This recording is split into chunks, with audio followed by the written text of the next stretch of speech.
Well, good afternoon or good morning, everybody, depending on where you're logging in. Thanks so much for joining us for the latest NAGAP webinar. We've been trying to offer some improved and growing webinar and online education opportunities for you this year, and hope you've enjoyed our series so far. We're very pleased today to have two great speakers that have joined us in the past, actually recently presented this material at the April conference in Orlando for NAGAP, and we're thrilled to have them on board. Just as a quick plug, if you want to continue to join us for webinar sessions and other opportunities, we do have some webinars coming up, so please watch your inbox. We'll be offering a stealth applicant research webinar in August, on August 14th, so mark your calendar for that. That'll be presented by Carnegie Communication. And then we'll also have a platform presenting for us in September, so please keep an eye out for that. So we're pleased here today to have our webinar presented by Direct Development at Marymount University on multi-channel 301, integrating direct mail, email, mobile, and web using variable data technology. And I'll just say briefly, I've gone to each of Tony's sessions for the last 3 or 4 years at the annual conference, and have really enjoyed his sessions. He recently presented for us at our Winter Institute in San Juan, so we're very pleased to have him back joining us. And Tony has been involved with higher education marketing for the past 8 years, and he's direct development's expert on highly personalized, integrated cross-media marketing.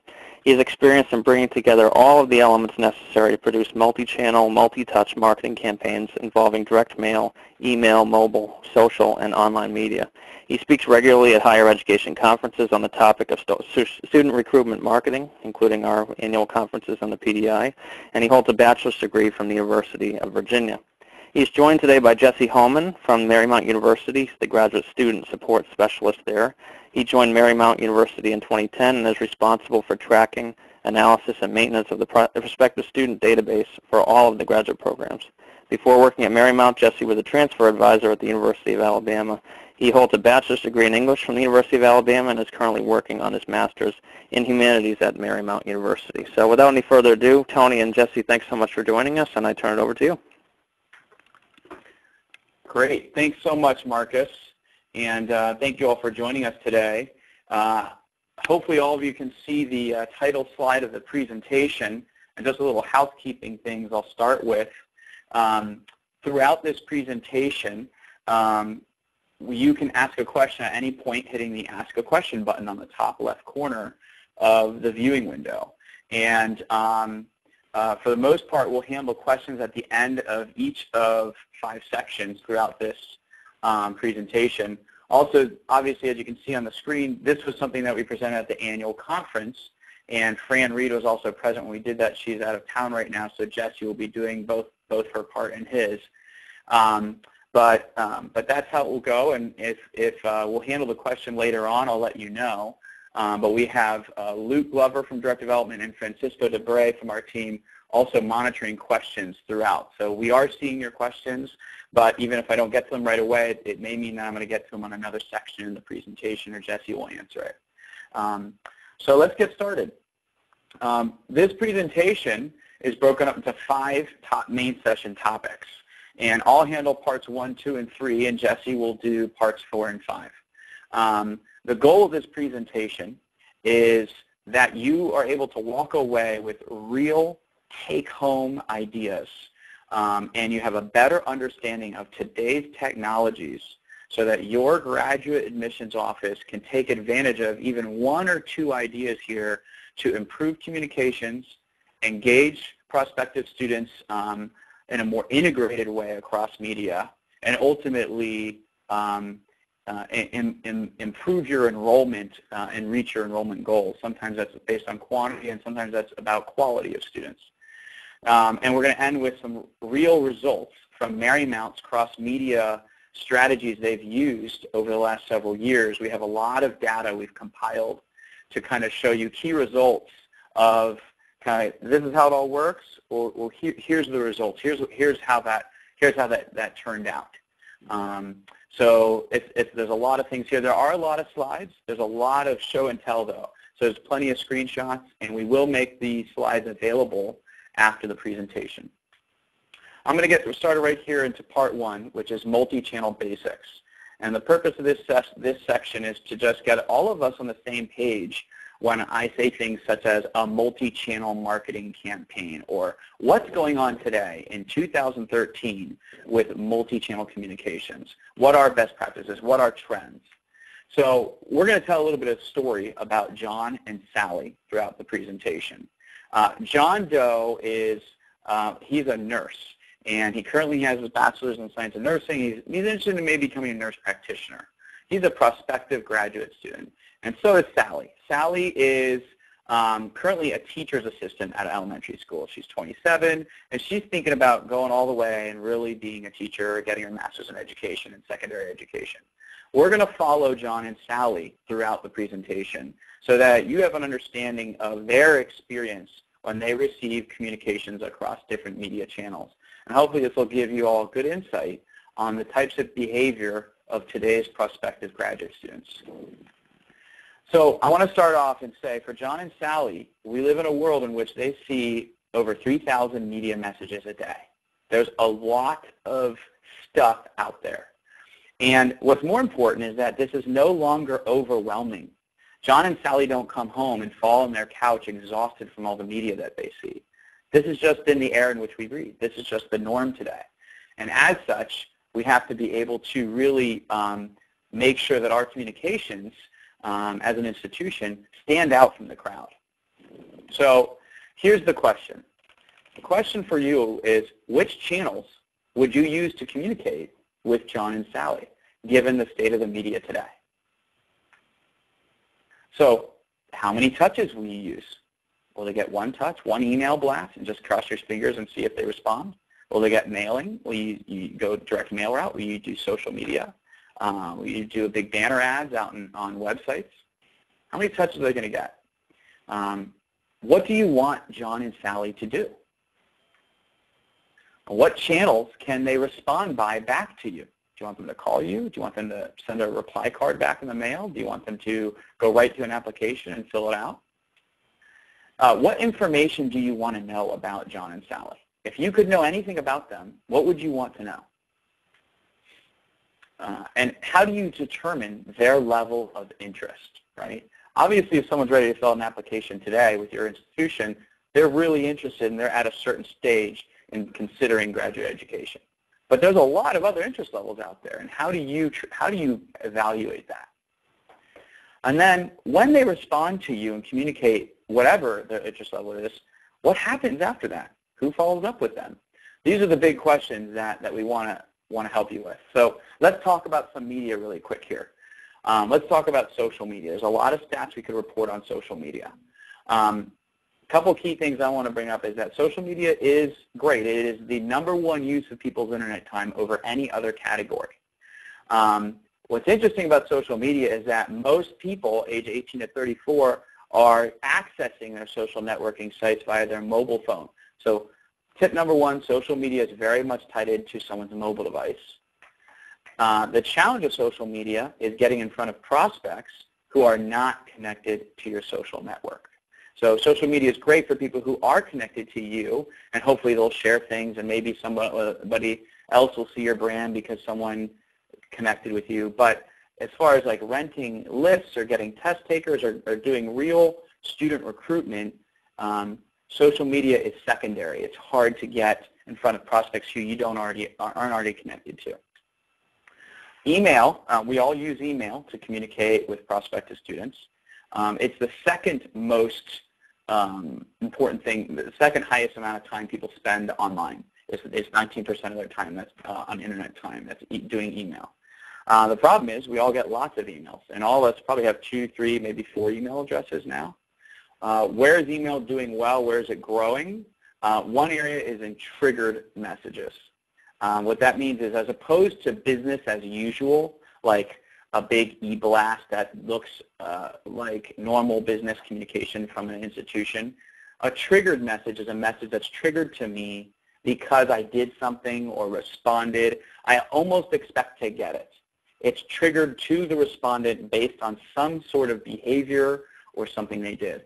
People are obviously way more highly likely to open and read and click through those emails. The challenge with emails right now is that many of them are not mobile optimized. And today, more people are reading your emails on their mobile phone than on a desktop. And by the end of this year, that will only increase.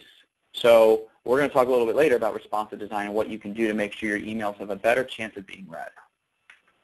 Direct mail. So I know that I'm sure some of you have done direct mail, and some more successfully than others.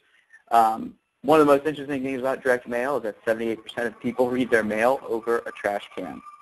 So what that means is that your direct mail needs to stand out. Direct mail still does work well, and it still is read, but it works well in conjunction with other channels. So in higher education marketing, we see direct mail still as a response method through which prospective students actually like to respond. So it's not uncommon to see 10 to 15% of people who are responding use the mailed back response option for their method of which to come to an open house or RSVP or to request more info about a program. So in some campaigns it's even higher than that, but on average we see a good 10 to 15%. So in a lot of direct mail, it's still a good best practice with higher education to include a business reply card, include some sort of mailed back response option. And then mobile device. So obviously mobile has gotten a lot of attention this year. It's the up-and-coming media channel. Everyone's talking about the increased use of smartphones. Here's what's some interesting facts here. A lot of people use their smartphones today to actually just browse the web. And most of those people expect those websites to be mobile optimized. They want them as easy to use as it is on a desktop. So that's a lot. That's a lot of people expecting if they go to your site or respond to one of your campaigns on their mobile phone, that's totally mobile optimized. And there's a lot of communications out there that are sending people on their mobile phones to a desktop site, and you lose them right there. So we're seeing in higher education marketing, 31% of responders, of the people who are responding are on a mobile device versus desktop. So about a third. The challenge is making sure that all of your response methods are easy to do across different types of mobile devices and smartphones and tablets. So we'll show you examples of that. And I want to finish up here with some facts about multi-channel marketing. So if you haven't already heard this, this is old news, but multi-channel marketing outperforms single-channel marketing by a lot. So I don't doubt that everybody on this webinar right now, probably your institution, your admissions department, in conjunction with marketing communications, is actually doing multi-channel marketing. I don't doubt that anybody here is existing on different channels. But the challenge, and what we see a lot of, is a lack of integration. So someone's handling the email, someone's handling a mailing going out, someone's handling some stuff going online or on websites, but those things don't agree. They're not necessarily always coordinated, or they don't look the same. Multi-channel, multi-touch campaigns, when well integrated, are what are needed in order to break through that noise of all that media out there. Most multi-channel strategies today use very unique data about each individual prospect. An example of that is if you're renting GRE test takers, which I know many of you are, and you buy that list, you can get that list with not just name and address and email. You can know what programs that person is interested in pursuing in graduate education. A good multi-channel campaign uses that data purposefully in the marketing approach. The challenge is making sure that across all channels, a prospective student can tell that this is part of the same communication. So if you're promoting an open house, all of these things are about that same open house. Or if you're promoting an application deadline or an application fee waiver that you're putting out there, this is all part of that same thing.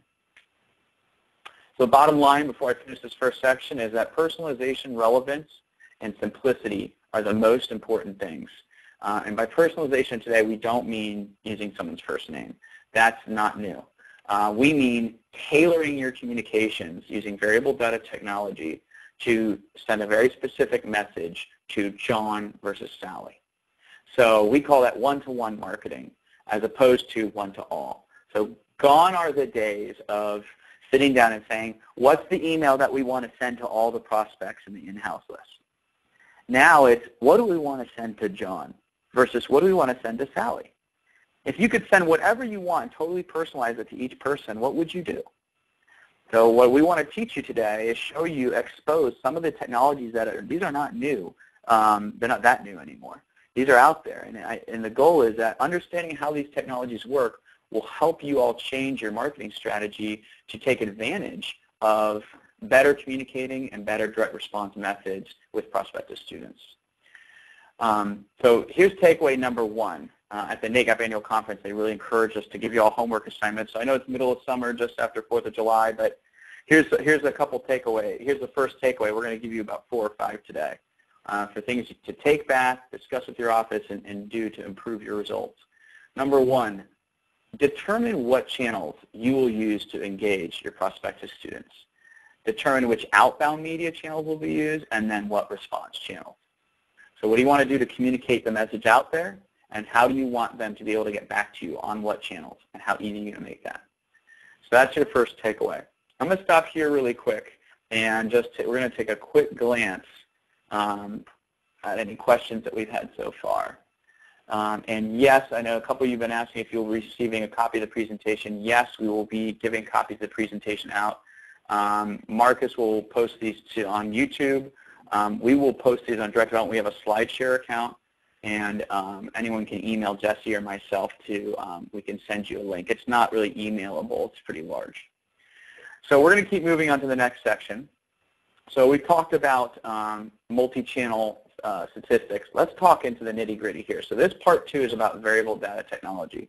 Now, I'm going to give everyone a fair warning. This is a little bit more nitty-gritty as far as the technology. But again, the goal here, I don't know what everyone's role is, but that if we all have a better understanding of these technologies used, we can think differently about our approach to prospective students.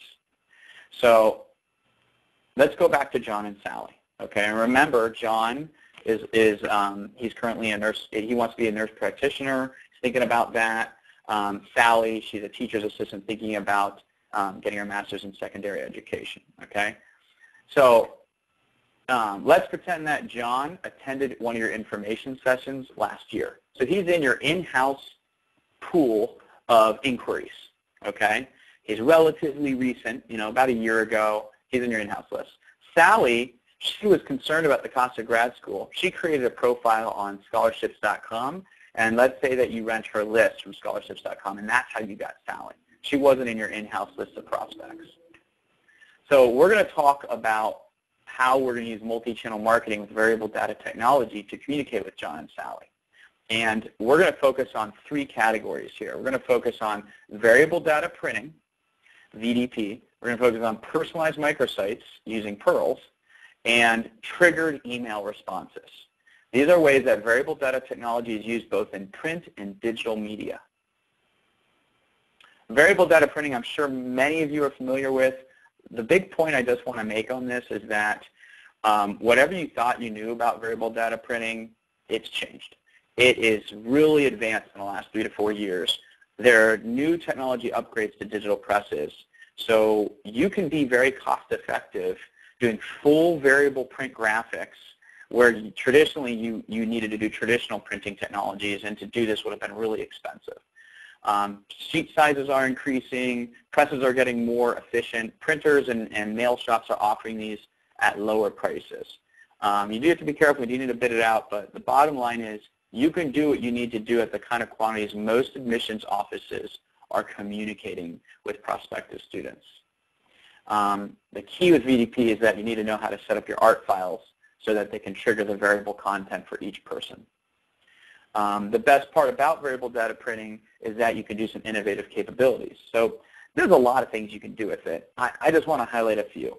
One of the key things is variable photos. So you'll see up here, these are photos of teachers and female teachers to appeal to Sally, the prospect we were talking about. These photos are health professions related. Those are the kind of photos we want to show John. You can only do that and change that on the fly with variable data printing. Personalized QR codes as well. So I'm sure you all have seen these QR codes before. When I'm talking about them, we're going to be talking about using personalized one. That means for each prospective student, we're going ahead and making a unique code for each one. So John has a different one than Sally. And that way we know exactly who is scanning it and when. Other things you can do is you can do a variable map. So let's say you had an open house for your graduate programs, or a special, MBA luncheon with the dean of the business school on Saturday morning, and you wanted to invite John to come to that. You could send a variable map with directions and turn-by-turn instructions to get from John's house to your new campus where that luncheon is going to be or where that open house is. So that's pretty cool. That gets people's attention.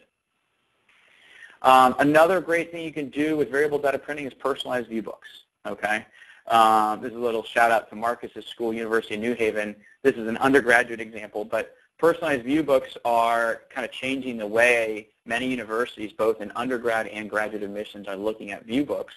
Instead of making beautiful books that are all things to all people, we're talking about printing less sheets of paper, but printing something more relevant to each student. So it's smaller, shorter, but much more pertinent to their actual interests. So they're done on demand, and you only send one out when someone actually gives you the information they're interested in. But that's something you can only do with a variable data printing. You can't do that with traditional printing methods. This is the back of that. So this, for example, on a personalized viewbook, since you know exactly who you're sending it to, Harry, you can give him the admissions counselor or coordinator who handles his territory or handles the program that he's interested in. So immediately it's totally tailored to him. If you're going to do anything for variable data printing, here's some 4 essential tips. Number 1, you want to make sure you've got unique content tailored to for a specific segment of each person. So start with your list and say, what do we know about these people and how do we want to send them information based on their segment? The next thing is that your artwork needs to be done in InDesign with layers, ideally. So that those different layers trigger different content. And then you need a printer, or a provider who can help you and has good capability to print variable digital printing.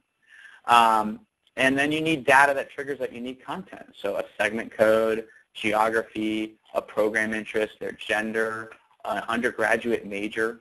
A lot of times we'll do dynamic copy that changes based on what the undergraduate major is, and so that triggers information about a specific graduate program that John or Sally might be interested in, because we know that they majored undergrad. How does it work? Here's a little Fisher-Price snapshot of how it works. You're looking at an Excel file here. Here's your list. Here's different people in the list, and here's the different programs they're interested in. And based on that program code, that will trigger different graphics and copy in a print piece. We also will use this on the website, and I'll show you that later. Here's some pictures. So instead of kind of explaining it with bullet points, I'm just going to move and now show you all a bunch of pictures. So here we're looking at Marymount University's open house. They have an open house programs preview and career prep. This is an event they do once in the fall and once in the spring. And we do different versions of this mailer brochure to different segments of prospects. So John, since we know John is a nurse, this is about all of their programs, but in the schedule we highlight for John when we're going to be discussing stuff about specifically the nursing, the Doctor of Nurse Practitioner program he would be interested in. And we use language in here that tailors to him. So this would be like the nursing version of the brochure. Here's Sally.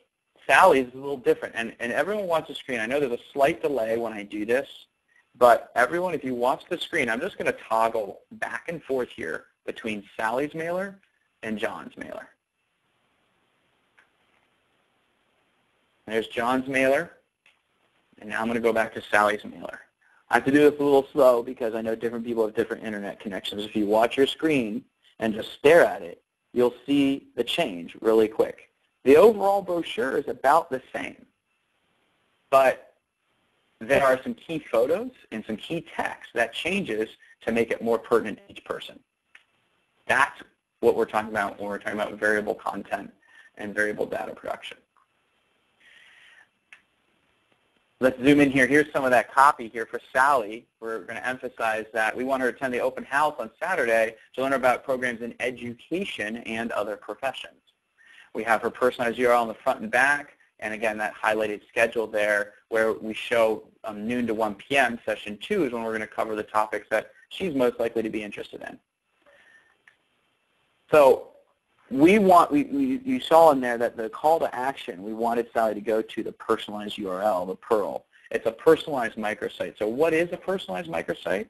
When we say that, we mean doing something that's a site that is campaign specific. The landing pages are very simple and easy to follow. It's not a full-featured website. It's a Fisher-Price site designed for a very simple process.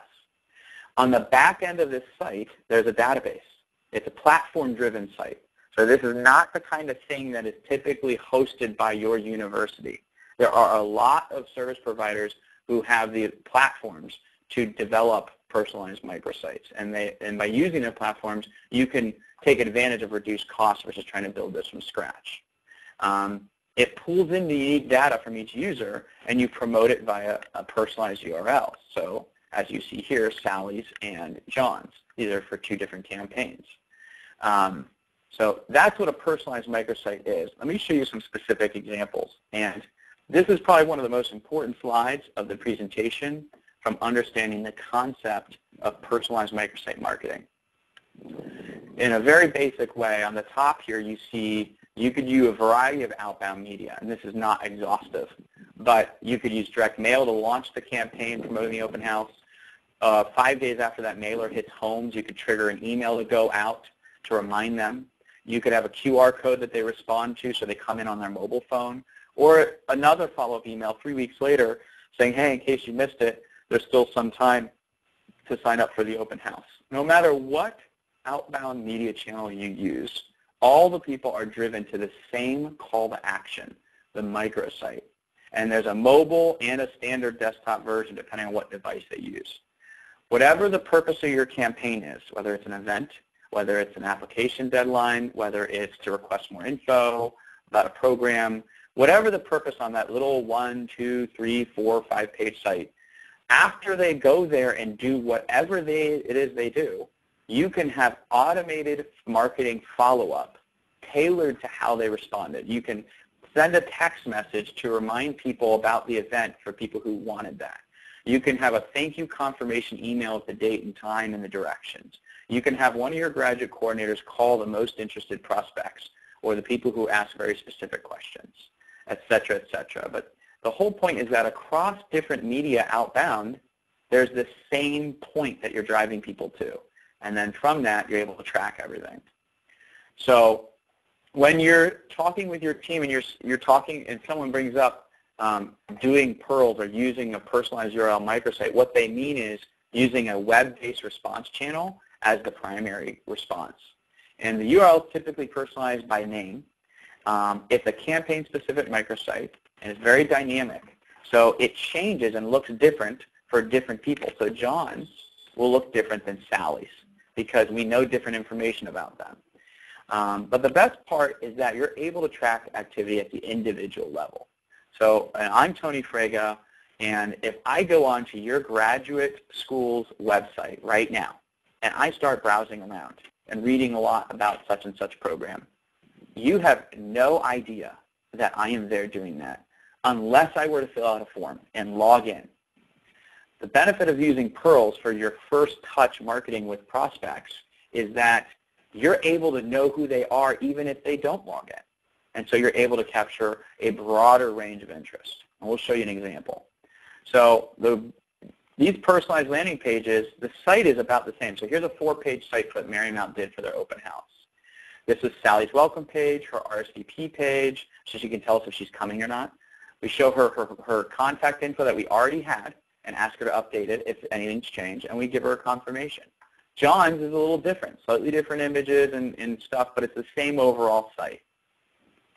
So here's what page 1 looks like. Here's the actual microsite for just the open house. Again, this campaign, the purpose, it's all about Marymount's open house. This is integrated with the look and feel of Marymount's actual full website, but this isn't their website yet.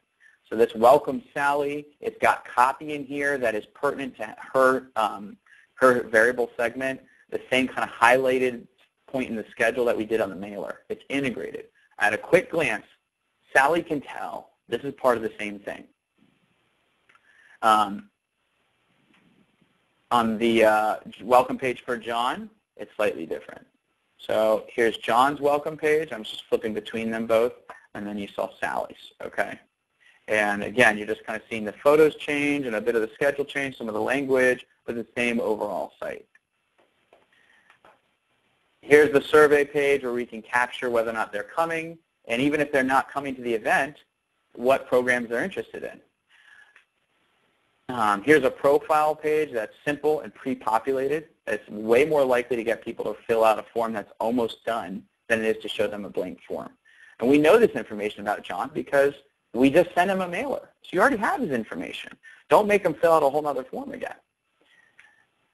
And then based on how John answered that survey, there's a dynamic page here, kind of the confirmation page. If John didn't sign up for the event and said, I couldn't make it, but I want more info about such and such, we wouldn't say your seat is reserved. We'd say, hey, we're sorry to miss you. To get more info in the meantime, click here.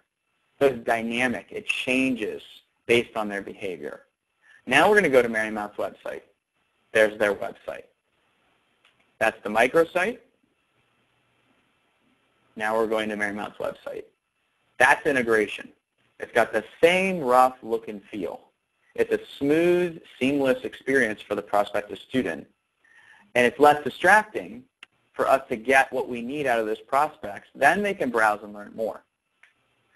So what's the point of all this? The point is that because you did a campaign in this style, you're able to track individual activity of all the media sources, which page they went to, how far they got, what device they used, whether or not they requested this, that, or the other thing.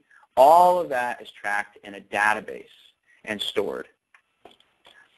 So when using personalized microsites, you have to do certain things. You can't just take the communications that your office or your marketing office is putting out and slap a personalized link on there and just expect doubled response rates. That doesn't work. There are some best practices you've got to follow.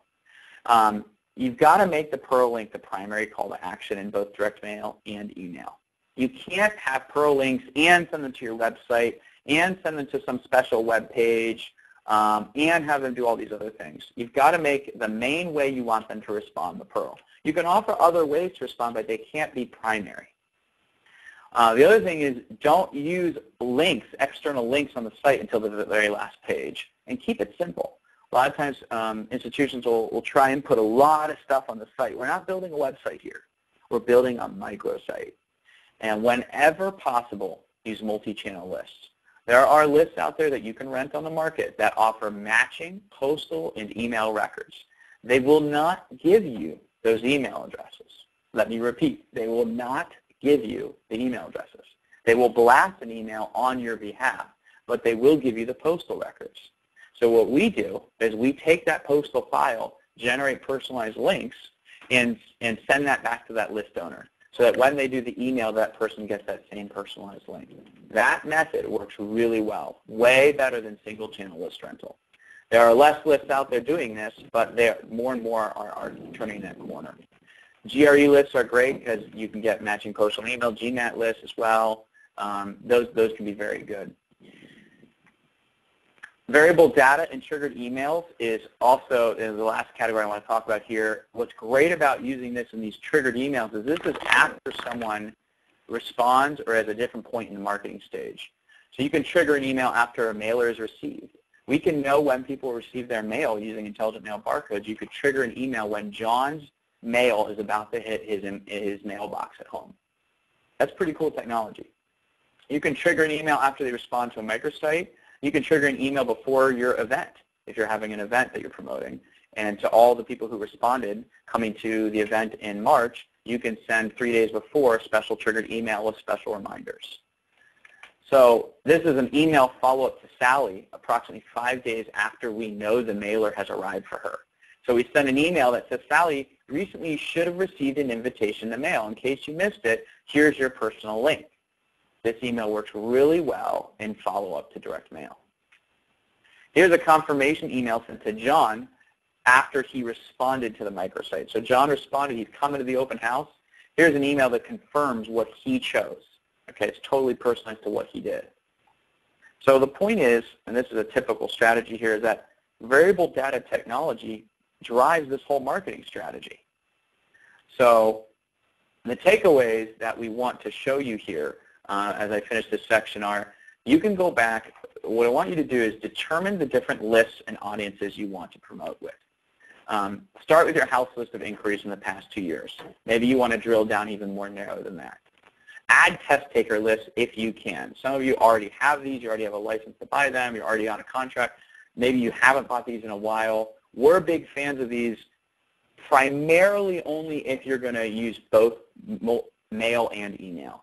If you use them one channel, like just an email blast to GREs, a lot of times it just doesn't work as well. And then the third point is that decide if you want to rent any outside lists. For some of you, this may make sense. For some of you, it may not. Outside lists, of course, don't perform as well as in-house inquiries, but they're a way of building your inquiry pool, especially if you don't have a very big one.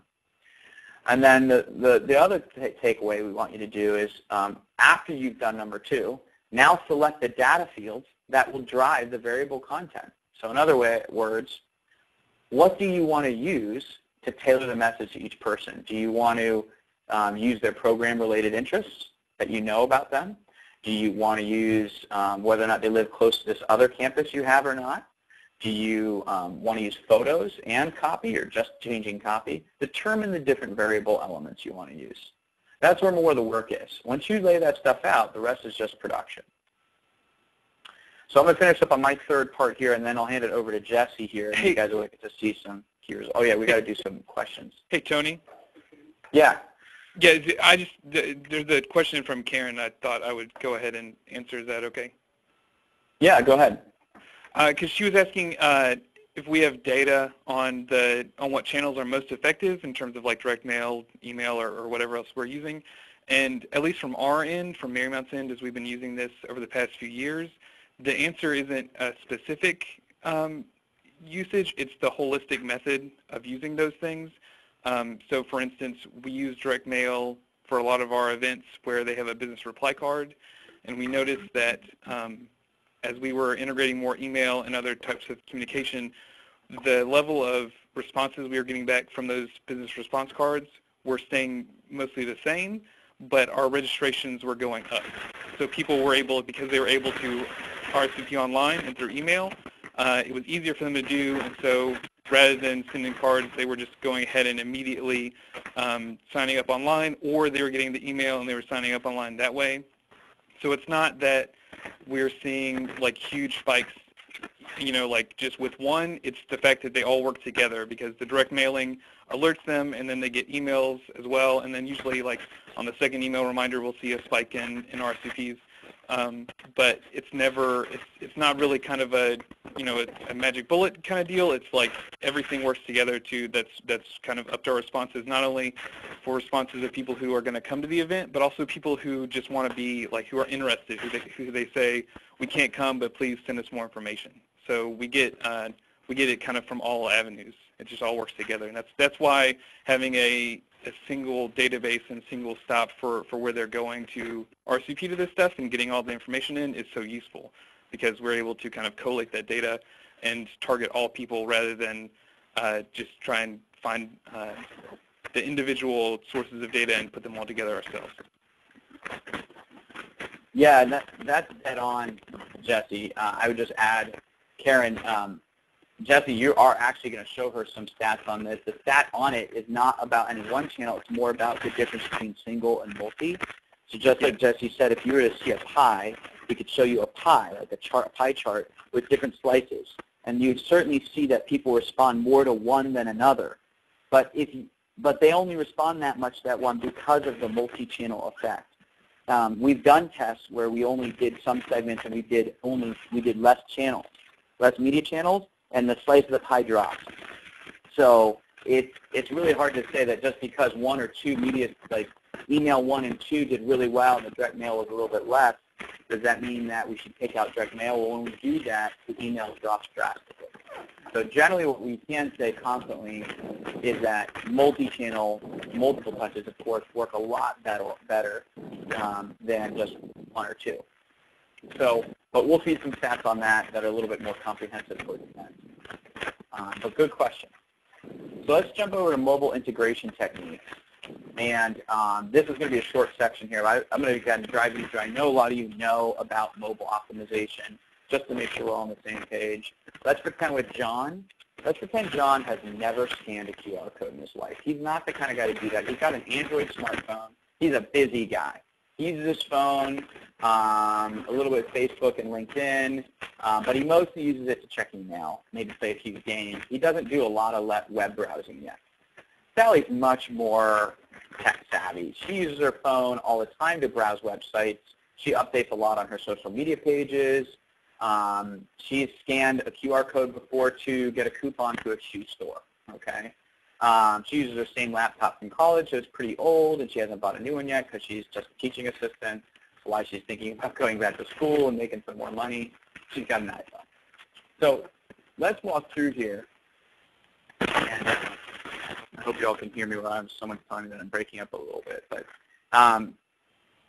let's go through here and look at what happens here to Marymount Summer Programs Marketing.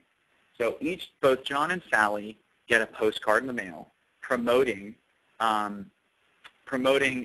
programs at Marymount University. And the idea is test out a summer program to see if a graduate program we offer is the right thing you want to do. Get started in the summer. So John gets a QR code, Sally gets a QR code, and this is what it looks like. So on QR codes, there have been a variety of mixed results reported with them.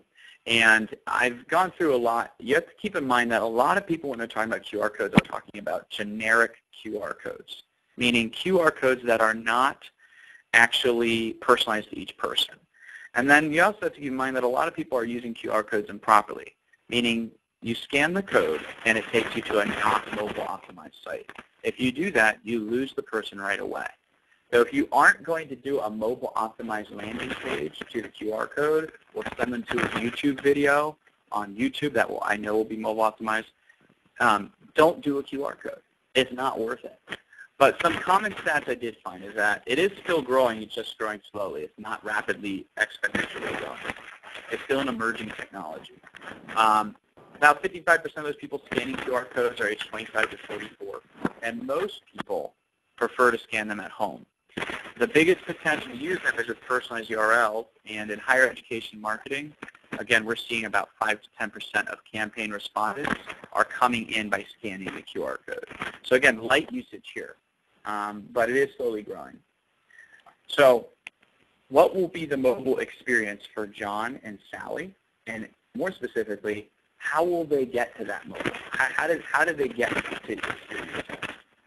So the way we're going to say that is, let's say that John, he clicks this personalized link from an email he's reading on his phone. So here's his phone screen, and here's the email with his personalized link. That's how he hits the mobile page, because he's on his mobile device when he's reading the email. And that's how most people get there. For Sally, let's say she scans that QR code on the postcard, okay? Either way, they both are seeing a mobile optimized page. So the page is mobile optimized, and it has a lot of vertical scroll. That's okay with mobile. So this is the first page for John and Sally for their respective campaigns. The text is bigger, there's big buttons, and they're tall. They're not horizontal scroll. There's a short, simple RSVP survey page. It's got to be very easy to use, very short text. The way we might write these questions and answers on a desktop would be longer and more wordy. On mobile, you've got to cut it down a lot. And then you've got the third page of pre-populated profile fields. If you're going to have them fill out any form field, you've got to have as much pre-populated information in those fields. People don't like filling out lots of form fields on their phone. So that's important to keep in mind. If you do them, try and use it pre-populated. Again, that's the benefit of using a personalized microsite, because the mobile page can have the form pre-populated, making it easier for your prospective students to respond back to you. And some of our clients, many institutions will just skip that profile page altogether on mobile only, just to make it that much easier for them to make it through and complete a response. So what's new with mobile optimization is mobile optimized email. And this is a key that is evolving this year right now. Some of you may already be doing this, depends on what your email platform is, but the current best practice is responsive design. And what that means is, and that's kind of already used in mobile web development for web pages, but with email it's harder, because we're at the whim of the different email service providers like Gmail and Outlook Exchange and Yahoo. And so using responsive design is a way of using code so that the email rendering changes when it knows it's on a mobile device. The challenge that I'm sharing with you all is that not every email provider and application always recognize the responsive design. But that's changing as the year goes on, and more ways to do that. But when you do it, it makes a big difference because more email is going to be open on mobile devices and on desktops by the end of this year. So we're already at a spot with that is very important. Here's a big picture right here of a mobile optimized email versus a standard. Okay? So on the left, you have a standard desktop email. That's what it looks like on the phone. You got to do a lot of thinking and doing. On the right, there's that same email or a similar one, but mobile optimized. You could also do mobile-friendly design. That's not the same as truly mobile optimized. If you can't do mobile optimized, mobile-friendly just means formatting your email so that it's more likely to be read well both on desktop and on a mobile device. It doesn't actually change the formatting. It's just formatting it in a way that's kind of to the lowest common denominator. So in the far right, you have a total standard email. That's not mobile optimized at all. That's like a desktop email on a mobile. In the middle, this is a little better. It's mobile friendly. It didn't actually change its format for mobile phone. It looks just like this on desktop. It's not so bad. And then over on the left, you've got a truly mobile optimized email. Okay. I'm just going to hold on one second here because I'm breaking up. So I'm going to try and switch lines here because it sounds like I'm breaking up. So please be patient while I'm having just a few technical difficulties. So that's just to give you guys a good sense of mobile optimization and what's working right now. I really encourage you all to try and take a chance at looking at your email platforms and doing the latest practices in responsive design. But we're going to transition actually on to Jesse right now. He's going to take over on parts 4 and 5 here. First, he's going to talk about Marymount's cross-media recruitment, and then he'll finish up on part 5.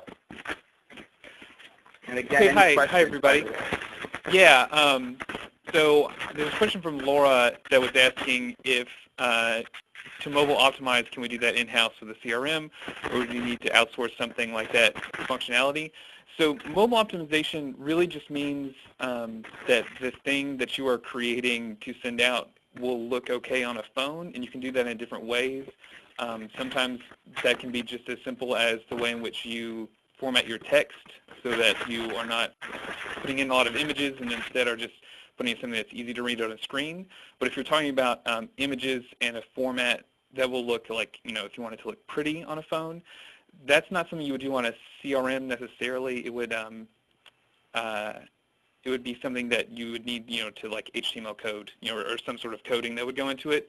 So if you have, if your communications office can do that for you, or if you have somebody in your office, if you're fortunate enough to have somebody in your office that can do that, that's something that they can do. But it's not, it's not that difficult. It is easier for us to have direct development since they're handling these marketing things anyway.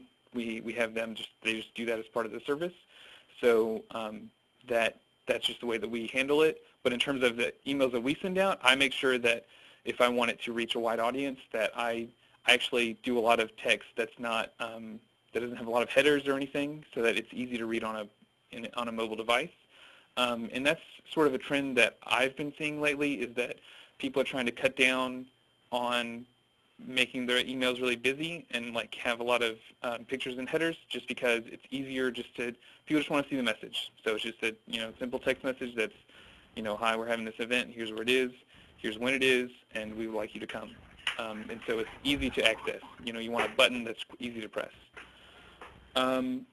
But just to transition to my part of the presentation, Marymount itself is a small college, and we, let me what's up? Jesse, I'm back on another line here, and I'll click through as you say. Okay, great. So yeah, so we have about 1,200 graduate students, a little over 25 degree programs. So we're a small school, but we are trying to grow our graduate level students. We have 4 graduate schools, and because of our size, we do have budget limitations. So we have about 30 to 40 program-specific events each year, but we only do about 12 to 16 marketing campaigns. So we utilize direct development to do these variable marketing campaigns, but we don't do them for everything that we do, and we try to really strategize on what programs we're going to use them on and when we're going to do it. So to move on to that strategy that we employ, most of our marketing campaigns are program specific. We only have 2 all programs events each year that we definitely use this marketing campaign on, but we only have 2 of those, so one in the spring and one in the fall, and that employs all of our events, and that's where we have really target students with which program they're interested in. But most of our campaigns are for, like, if we have a business event or an interior design event, they're only for that program rather than being for multiple programs or a school or something like that.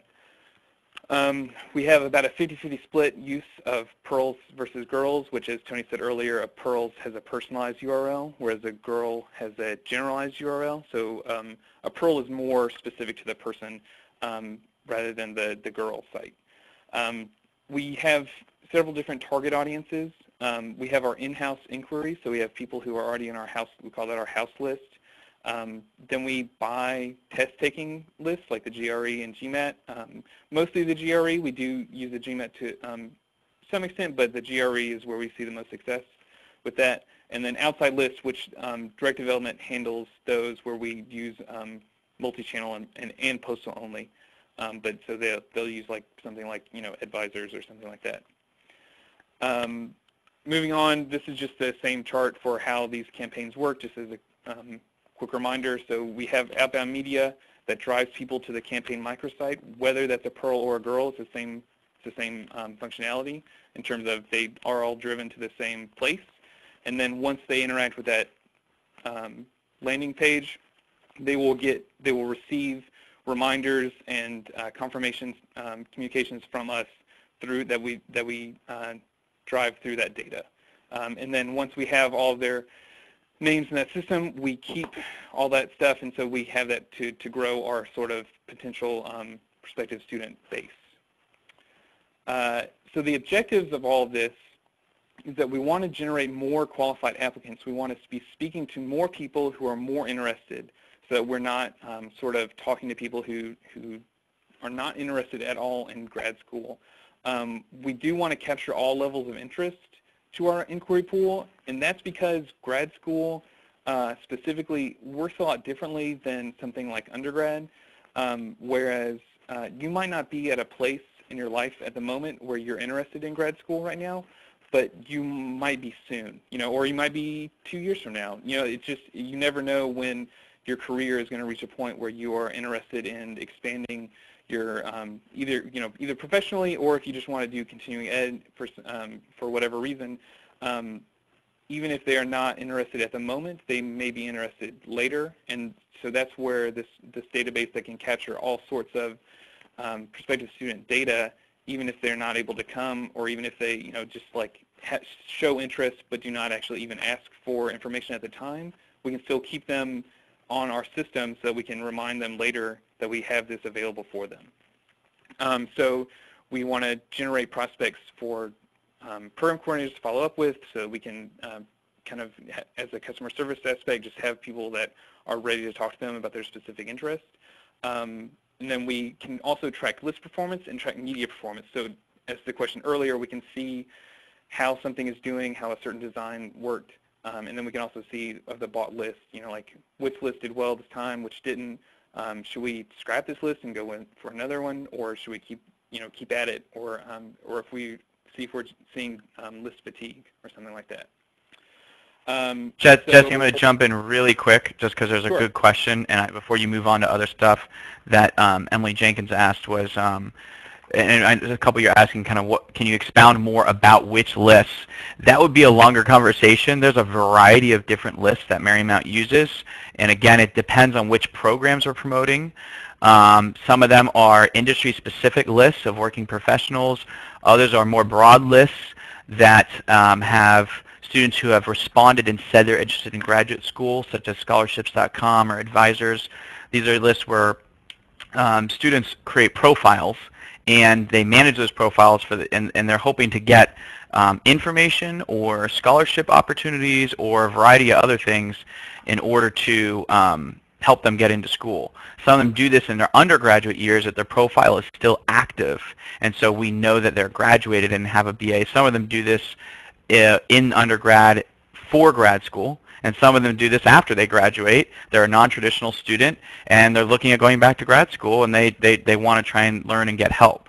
So those kind of list sources are good. They can be hard to find, but the short answer is there's a variety of lists, and we don't want to get too detailed into the specific lists here because it's just a lot to talk about, but we can talk more about that later. Yeah, yes, and that's great. So from these lists and people who are prospective students, in terms of like tracking them, I can see on my end, for instance, if we're using these examples, if Sally like actually RSVPs to the event, we know that she came to the site, she entered her information, and she said yes, she wants to come, and so she will be put into our RSVP list, and her if she's not already in our like data system, she will be put there, and then we will send her reminder emails about the event, thank her for responding, and then after the event, whether she came or not, we'll be able to get in touch with her again. And so if she came, we'll thank her, and she'll get a letter from the coordinator that says thank you for coming. If you have any other questions, you can contact me. Or if she didn't come, we can say, hi, you RSVP'd and we missed you. Like, would you like any more information, or would you like to set up an individual appointment if you were just unable to attend for whatever reason? So that can be really helpful for us. But if John stops at the survey page where he doesn't even fill anything out, we still have his data. We still know who he is, and we know that he was at least interested enough to click on that and to engage with us in some way. So we can still send him further information that says, hi, it looks like you were interested in Marymount. Would you like to have an appointment with somebody, or would you, like, are you interested? And he will, like later, if we have an additional event, he would get an invitation to that as well, just to see, like, maybe he's not at a point in his life right now where he can do grad school, but then 6 months on, maybe he can. So those are people that we are interested in speaking with, even if they are not, necessarily ready to go all the way at the moment. And so we want to capture all interest levels. So from yes, I'll be there to I'm not answering, but I'm checking you out. So we can speak to all these people, we don't just have their information, but we can speak to them all and speak to them all individually and differently. So we know, like, can't make it, but I'm interested in your programs, and we know I'm not answering, but I'm checking you out. So from that end, we can tailor messages to these people differently. So we don't have to talk to them, just send everybody that's on the right side of yes, I'll be there. We don't talk to them all in the same way like we would before. We can talk to them all specifically and individually. Moving on, the marketing automation really helps with that. Right now, Marymount uses, or we're currently implementing Hobson's Connect, and so we can have auto emails that send out with that system as well as with direct development system. So by using those automated responses that we can set up on our end, we can speak to people on a variable and specific level. So we're talking to all these people, but we're having different conversations with all of them, and we have a different communication plan for all of them. And what that means is that there's a lot of front-end work. There's a lot of work that goes into setting up these systems and making sure they all work well and making sure that they're not functioning improperly.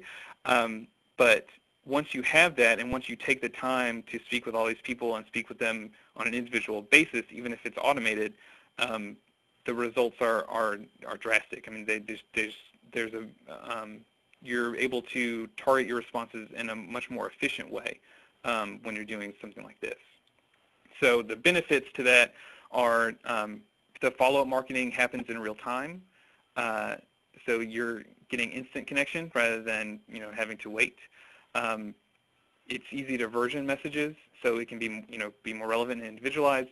And then you can have a lot of different ways in which you can set up automated communication, so a lot of different modes of talking to people, whether it's email or SMS or whatever you want. So the takeaway for this section is that you need to create a decision tree for follow-up communications for all levels of prospective student interest. And so that in and of itself is can seem like intimidating and a lot to tackle, and it is a lot of setup initially, but once you have it, it is a system that will work for you to create a more efficient office. Okay, so Karen asked, how does this integrate with your primary data source and standard CRM? So for us, that's great. So I guess what I'm interpreting as primary data source, so like the dashboard that we use with direct development, for instance, when all this data gets in, it all goes into like Excel. I mean, basically it goes into Excel files that I can import into my data system. And right now we actually don't have a CRM. We're implementing Hobson's Connect, but we don't have one. We've been using DataTel as a complete, as a complete data system. We put our prospective students as well as our students at the moment that are current students in that system. So they all go to DataTel, and once we have them in DataTel, that's when we start tagging them as prospective students that came to an event, et cetera. And so the way in which it will work with Connect is that we will be able to set up, hopefully, automatic imports to from the DataTel dashboard into our Hobson's CRM system, and we'll have a tagging system and communication plan set up that is automated, so that once they are in the system knows where they came from, knows when they, not only when they came into the system, but when we first contacted them through direct development, and then a communication plan will fire up that will be able to speak to them on an individual level that I'll have set up on my end. So it takes working with direct development to kind of set all that up, and me knowing the system that I'm working with so that that's as efficient as possible. But once it's set up, it works really well. Jesse, I'm going to jump in here really quick just to, because we've gotten a couple questions about software. I'm just going to say this about software. This is another way. And Jesse will finish up on the last section here, which is really key. For all of you, when you're thinking about software and CRM, I want to make a clear distinction. A lot of what we've been talking about today so far is dealing with your first marketing or your initial marketing communications to prospective students. Some of those students are already in your database, in your in-house inquiry pools, a lot of them, but then other ones that aren't in there yet are GRE, test taker lists, or maybe you rent some outside lists. Your initial stuff, a lot of what we're showing you is stuff that is kind of your first touches and capturing more of those people. Once you start to capture people, whether they're already in inquiry and you're getting more information on their interests, or whether they're the first time you're ever hearing from John Doe or Sally Sample, regardless, you need to continue that engagement. And that's where your CRM really does come into play. I know there's a variety of CRM softwares out there and a variety of systems that you all have, and they all have their different features. But we want to make sure everyone understands that it's important to the objective is to kind of say that it's important to capture more information about your prospects in the earlier stages, so that as they're entered into your CRM, your relationship management software, you can continue to engage them with information.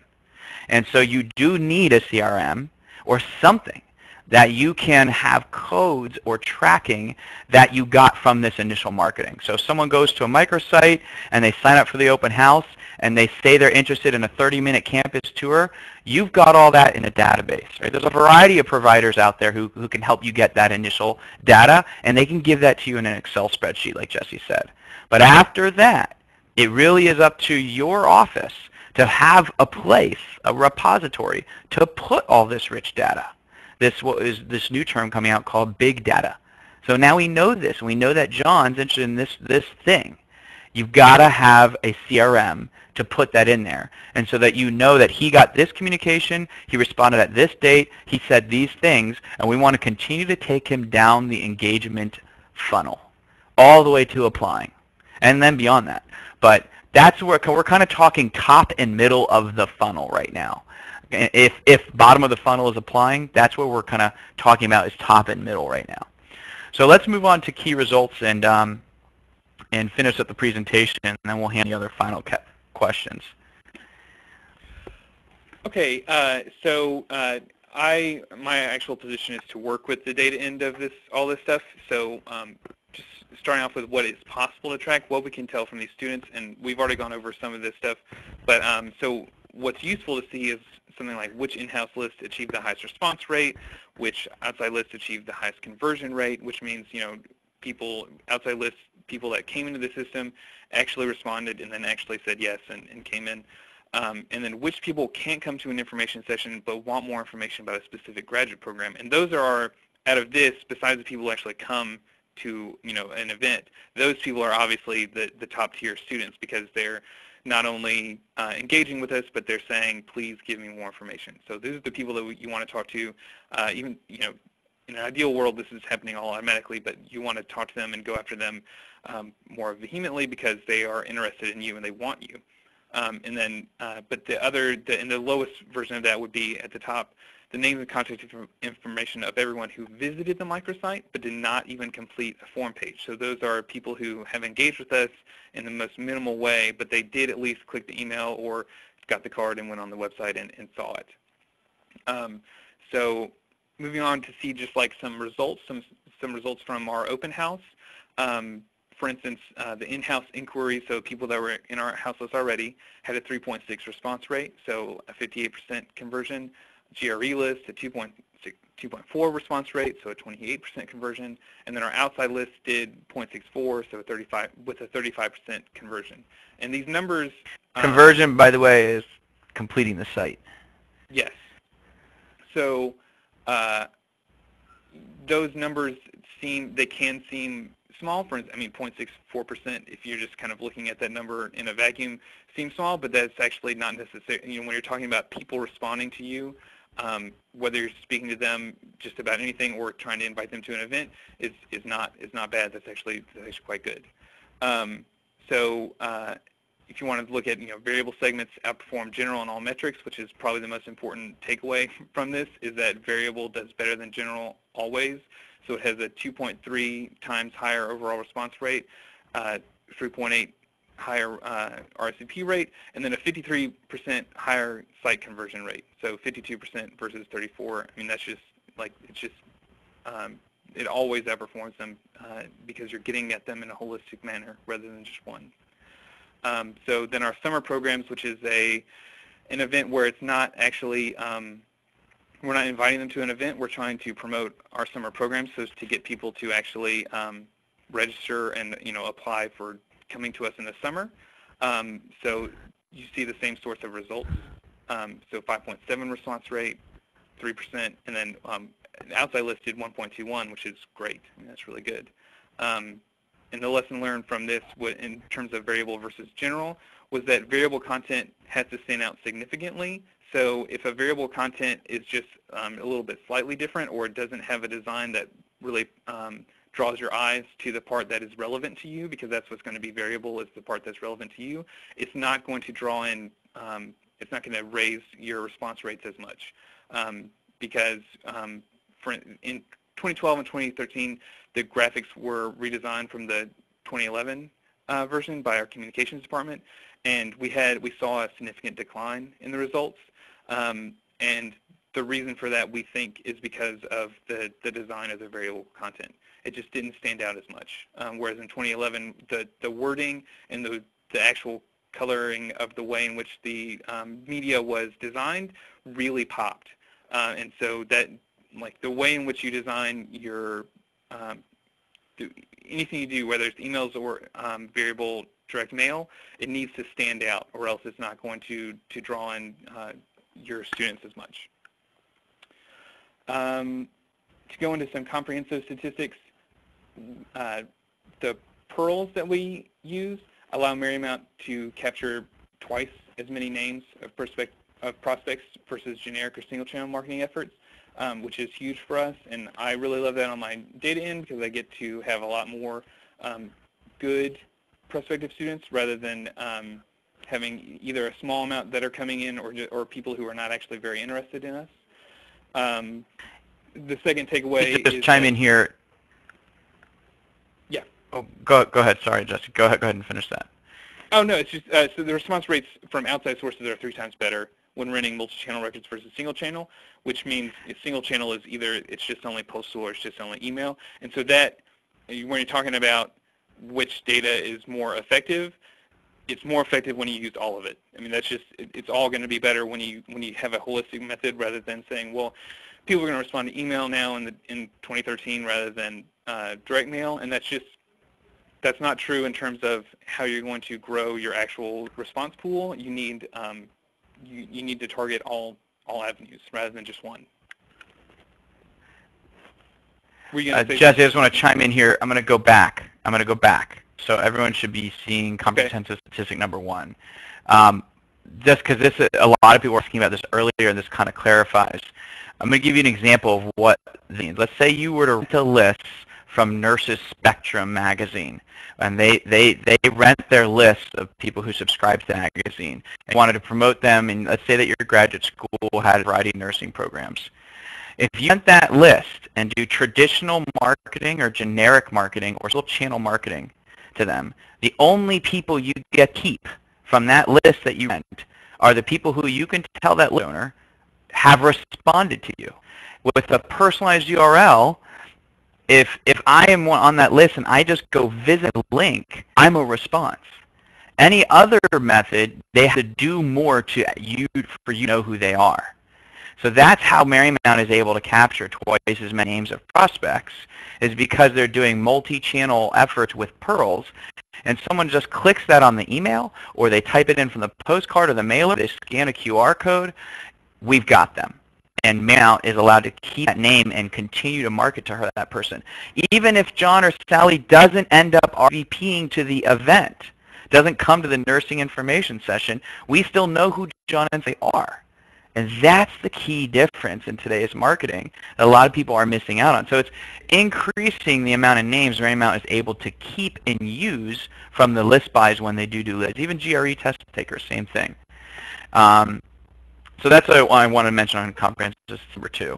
And Jesse, you can pick up here. Sure. Yeah.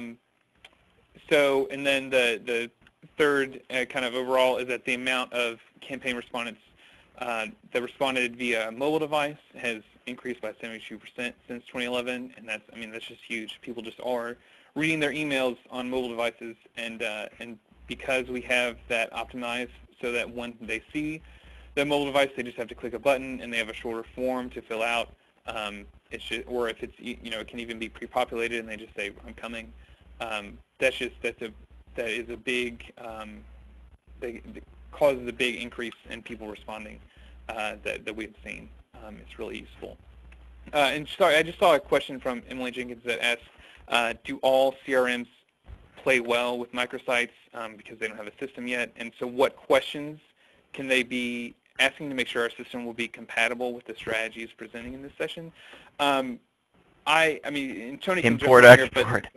Here, but yeah, exactly. As long as you can import data into the system easily, then you don't have to, that's the question to ask. Can I import data easily? And so, if you had something internally and you were able to, this is getting super technical, but if you were able to set up a bridge with that CRM, it would mean that the microsite could automatically import data to the CRM. We cannot do that with Hobson's, and so, or we are definitely not able to at the moment. So the way in which we're doing things now is to just import via an Excel file, and with Hobson's, that is, it's just easy to do. So it's not like it's creating a ton of work on my end. I would like it if people going to a microsite could just automatically be kind of shunted into our CRM, but for us that is not possible. But it doesn't mean that it's not for you. And so that would be a question to ask, is to say, if we are buying the system, will we be able to kind of bridge information in from Microsites or from from somewhere else into this system. And the thing to ask is not if it's possible, because if you're buying a CRM, they're going to say yes. They're just going to say yes. But if you, what you need to ask is how much work, what work intensiveness does that entail, and how much would that cost? Because that will be the thing that they won't say, and they will say, they won't say, well, this will cost $20,000. So, like that's once you know that, you can know if that's actually feasible for your university or not. But yeah, another way to do that, Jesse. Another way to say that, Jesse, is they could specifically say, can your platform allow import? Can we import prospects from a CSV file? Because if they can import from a CSV file, that means the platform has the ability to map fields. And that's probably, Jesse, you may actually want to take a second just to share about, well, we don't have time. I think it would be probably better for you to finish the slides. We can handle it a little more later. But that's a very good question that Emily asked. And I know other people are asking if we have CRM recommendations. And we could probably talk about CRM platforms all day long on a whole other presentation. But I think the key is CRMs all have their pros and cons.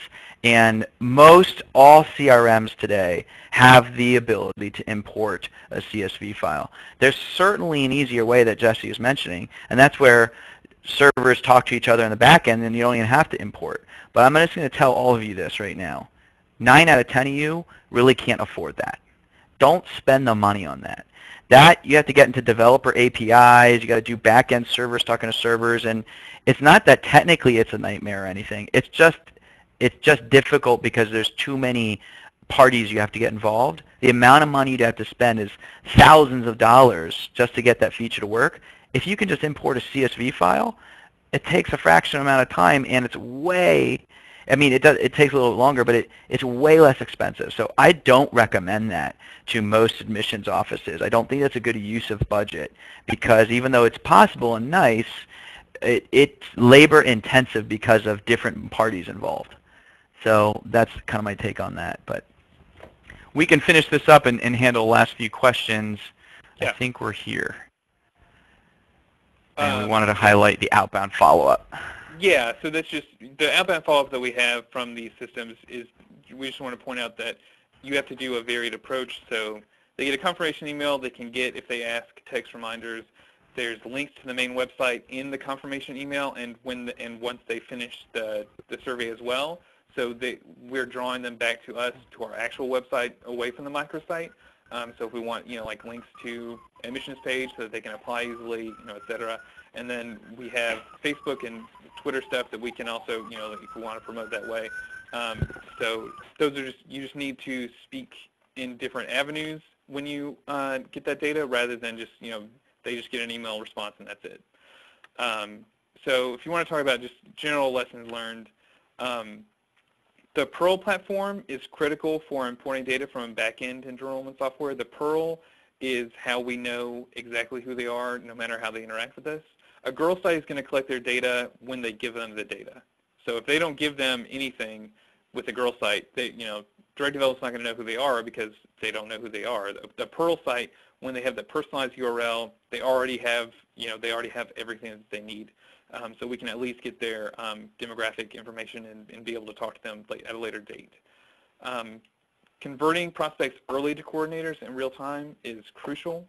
That being able to not just send an email from, say, the grad admissions official account, but from, Johnny Johnson, our admissions coordinator for a business, to get him talking and opening up a dialogue immediately, even if that's an automatic email that's not really from him, is crucial to getting people interested in us and talking to us further. Maybes and no's build prospect pool for other events. So like I said earlier, even if they say no or that they might come but then don't, especially with the way grad school works, they might be just at a point in their life where they're not ready for grad school, but later they will be. So we keep talking to them and asking them if they're interested again. And then we've had numerous people who, when I was pulling data for our yearly meeting, I was finding people who had said yes to an event, or said yes or no to an event, maybe like at the beginning of the year, then came to one later and attended. and is now a student, even if they did not come to the initial event, but were now in our prospect pool. So those people do convert. Those people they will eventually say yes because they are interested in grad school and they are interested in you even if they don't want you right now. You need the guest site to complement a PURL microsite. And then we did see a little bit of a lowered amount of paper responses, but the RSVPs were rising. So the business response card still has an important effect on responses in that people see that as a call to action to respond. So they might not be actually mailing it in, but they are taking that card and going online and responding that way. So the multi-tiered approach is really important rather than just sending out emails. The paper direct mail really does work even if we're seeing a lowered amount of the paper responses. And then the last thing is just kind of to strategically think ahead of time about your follow-up processes. Because once these events happen, you're going to have lots of people asking you for information from lots of different avenues, and if you're not prepared to give it to them, then it's going to be worse than if you had, than if you had not done it, because you will look like you're slacking in terms of how you're following up with the people that are interested in your programs, and then they'll just lose interest completely. So just as a summary of final takeaways, you need to determine which channels you use to engage students. You need to determine the different lists and audiences that you want to promote to, and then select the data fields that will drive the variable content, so which information is important and which you think will be relevant to the student, and then create a decision tree for follow-up communications for all levels of prospective student interest. So not just I'm coming or I'm not coming, but also I clicked on your website and kind of looked into it a little bit. So it's incredibly important to have that specific information to people. And then we have a couple questions. Let me see. Emily was asking how many times a year would, our example, prospective Marymount student receive a call to action to visit a microsite? Okay, so, okay, let's see what you're saying. So it would depend on the student and the program. So for interior design, for instance, we only have one information session for that program, specifically for that program a year, and we have the open houses which will include that. So if you're talking just technically interior design, they would be asked 3 times a year because we have a fall open house, a spring open house, and then the later spring interior design program. But then somebody else, a business student, might get more because we have more business sessions per year. So it just depends on the program, and it would depend on the student. Yeah, I would just add into that too, Jesse, in answering Emily's question. It kind of depends, certainly, but these sites are not live year-round. They're campaign-specific, typically. Some sites are live year-round, but that's rare. Most things are about a specific application deadline or an event or whatever it is that your admissions office is doing. But they normally have a life cycle. And so, yes, if somebody does respond and wants to come to an open house, and after 6 months later, they still haven't applied already, we're going to continue to market to them. We want to continue to invite them to another thing. So I'd say, I don't have any hard statistics on this, but I know that at Marymount, for example, and many of our other clients, a lot of people come to more than one event as they pursue the idea of going back to grad school. That's not uncommon. Now, that's certainly not everybody. Some people will come to one event and they'll continue to engage, so they won't come to an event again. That's fine. But so yes, in some cases they will get separate sites because we normally name the domain based on that event. So MarymountOpenHouse.com, whereas the summer promo is MUSummer.com, because it's about that. And it seems a little redundant when you look at things take a step back, but throughout the year, it makes it very easy for people to know exactly what this thing's about and how easy it is for them to respond. So that's what I'd say about that. I think it's going to depend for each person. But once they apply, they stop getting these promotions, and they're into another engagement funnel that Marymount handles, which is they've applied, then have they been accepted and all that stuff. Yeah, so Melissa asked that. That's just something I do on my end when I generate house lists for direct development. We have statuses in our student system that designate prospective and then an applicant and then an actual enrolled student. And when I draw the data, I say don't take these students that are listed as this. So only prospectives. But depending on the sort of incomplete applicant they are, I might draw applicants. You know, like if they have an incomplete application for a certain amount of time, I might draw them so that they're, you know, like maybe they need to talk to a coordinator just to see, you know, like what else I need, or I started it but I, you know, thought I wasn't right, you know, or they just need to talk to somebody. So we can be specific in that mode, but we never, you know, enrolled students, we don't draw them. I just want to chime in here. I know a lot of people have to leave. We are going to get these presentations out in a variety of ways. Number one, Marcus will put this out on the NAGAP channel through YouTube. So we'll get that up there on YouTube.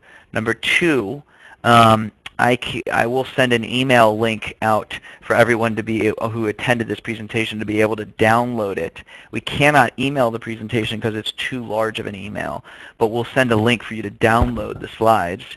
And we'll also post this, you'll be able to see it on directdevelopment.com through our SlideShare account. If you go to directdevelopment.com and go to our presentations page, you'll see an embedded thing for this presentation. You can go to slideshare.net.com as well, and actually I already posted up this morning. So all of these slides are actually already on slideshare.com under direct development, and so we'll be able to send those out.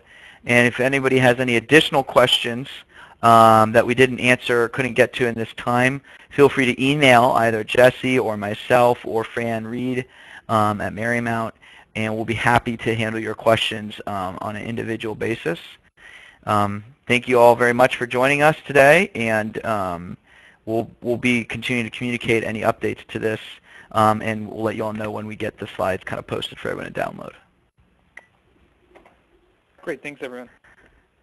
Tony and Jesse, I just want to thank you on behalf of NAGAP. Thank you so much for your contributions. Great presentation today. And as Tony mentioned, we will post this to the NAGAP YouTube channel once the video is available. And watch your emails. We'll be having a NAGAP proposal webinar on July 31st at 2 p.m. Eastern for anybody considering putting in a conference session proposal for the next conference for next April in San Diego for us. And we'll have our additional Carnegie webinars I mentioned in August. So please watch your email for that. Thank you all for coming to the webinars. If you have any feedback on the webinars, please let us know, or let us know if you're interested in presenting or have a session idea for us. We'd love to hear them. So thanks again, Jesse and Tony, for all your help and your great session, and hope you all have a great evening.